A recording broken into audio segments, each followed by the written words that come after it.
I thought I'd have a look at this model kit here.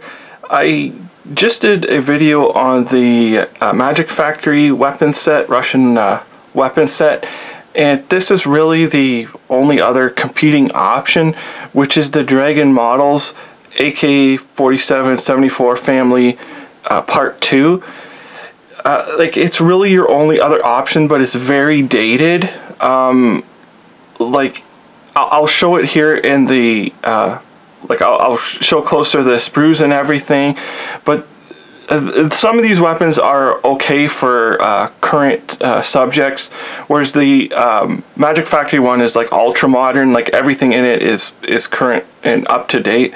So some of this stuff is okay in here, and then there's a lot of other foreign weapons in here, so it might be better for me to explain what some of these are, because I take for granted that people are going to know like what all of these various things are. The first thing that you can tell right away that this is kind of dated is if you look, it says the AK-74 latest model. It's just like your very just like the last of the modern AK-74s. It doesn't go into AK-12s or anything like that. And of course, these are the same as the Magic Factory, where you have the like just basically two sprues that are basically the same. And so this would be your latest, say, Russian service rifle right here, which is your AK-74, and then it goes into the one with the grenade launcher, and you've got the various ones with the collapsible stock on them. And like this one here, obviously it says it has the dual magazine. And then you have a Krinkov, like they call it the tanker model, but you could see this in any modern conflict. This this gun here, the suppressor on it is a very rare suppressor. You would not see that on like a modern battlefield type of thing. Then when you look at these other weapons, like this is an M70, which is actually a Yugoslavian rifle. If you were doing stuff from the Serbian conflicts, like the Balkan Wars through the 90s, and I think they've replaced them now, but this M70 is for them. It's not a Russian rifle. Same with the M76, which is it's like a proprietary Yugoslav, I think it's an 8mm Mauser. This gun, I'm not sure if it's an 8mm Mauser or if it's just the standard 7.62, but it's not the same as a Dragunov. It looks like it, but it's not. But it's actually a Yugoslav or a Serbian weapon. Then we see our standard AK-74 with the wood furniture. Again, this can be in current service with the Russian service. Why I'm sort of mentioning the Russian service is because I think most people would buy this to update any figure set they're doing right now for current conflicts that are going on. Then we could see this one here, which has this telescopic sight, which is like a sniper sight, and it also has this weird muzzle brake. If you were doing a training scene, this might be okay, but this is this weapon is like not in use.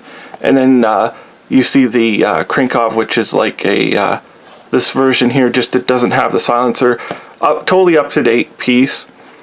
They give us one of these really ancient night vision sights here, and you've got like an extended magazine. And then over here we have, which is like an STG 1941, must be like an East German project or a Swedish gun, I believe.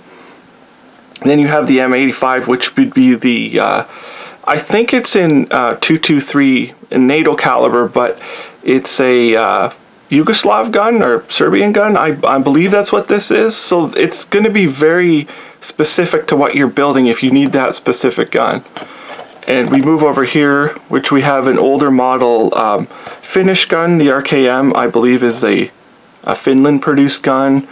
The AIMS, which, again, you have to check your sources for.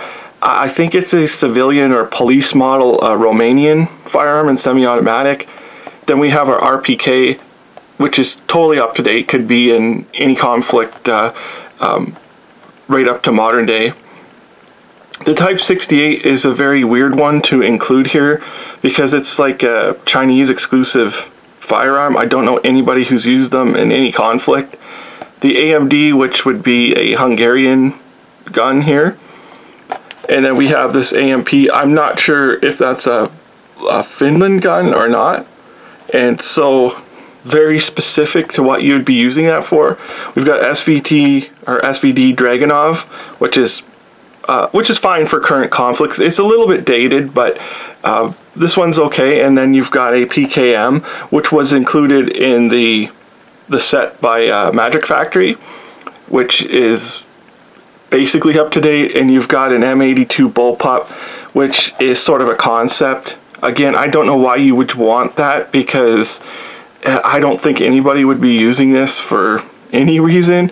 And this AIM carbine, which is sort of the same as the AIMS.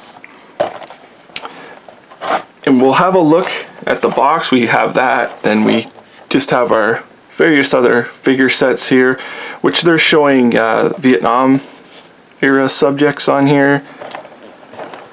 And our kit number would be 3805.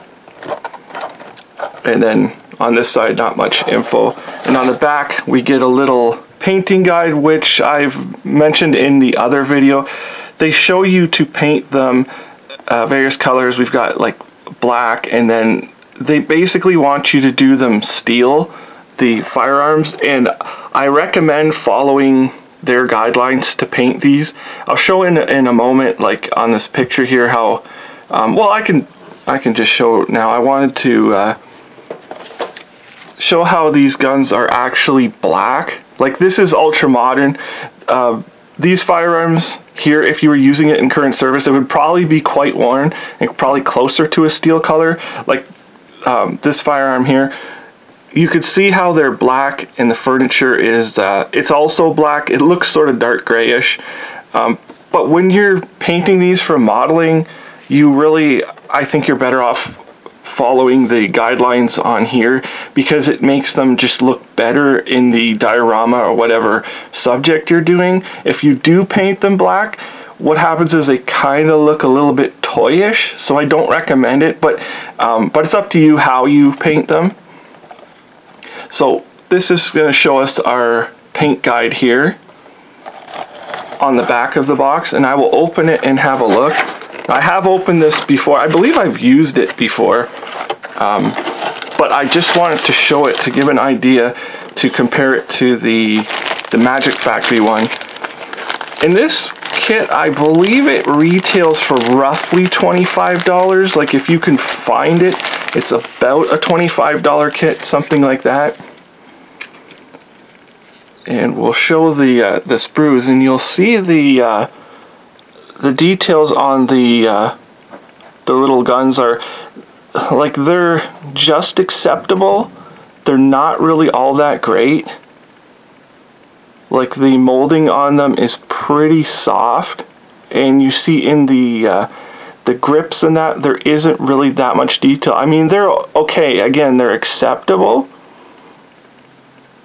but they're not anywhere near the level of detail that was on the Magic Factory kit.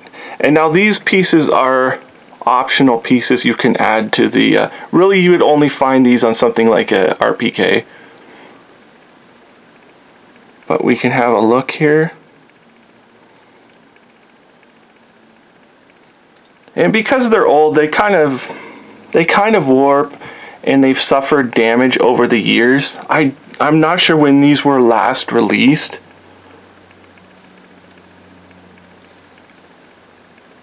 But just to give you an idea here,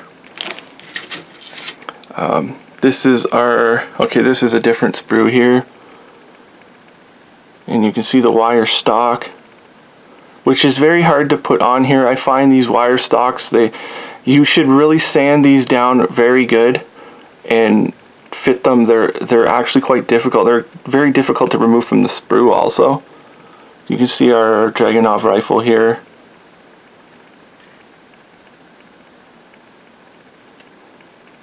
Like, the detail level, this one here has got a short shut in the actual folding stock, unfortunately, because it's an aged kit. Like, it's just basically showing its age, where that Magic Factory one, like, I'm not, like, I wasn't given the kit by Magic Factory or anything like that, but I would rave on that kit because it is absolutely beautiful. If you can't find it, or you don't want to spend basically double the amount that you would for these, you know, if you only want to spend a limited amount, they're acceptable. And then the other two, which is just duplicate sprues. So hopefully that gives you an idea of what you're getting in here in the Dragon kit. Again, I personally would recommend the Magic Factory kit because they're just so crisp. You are getting a lot of stuff in here, but it seems to be a lot of filler stuff. Like you've got like this M82 bullpup that no one in the world would ever use unless you were doing something like an arms bazaar or a museum display of some kind in 35th scale where you wanted to have some of these rare weapons. But now if you're doing a like a Serbian war, the Balkan Wars from the 90s, and you wanted and you needed an M70 for that, then this is really your only option. You're getting them in here. So it's kind of like this would be a decision to make on your own. It's not the worst kit I've ever seen. They're a little bit soft and they do require a little bit of work. If you're doing ultra modern Russian subjects, I would stick to the Magic Factory one. This one, if there's something in here you specifically want, then you might go this way, and it's not the worst you can do. So really, other than that, thank you for watching.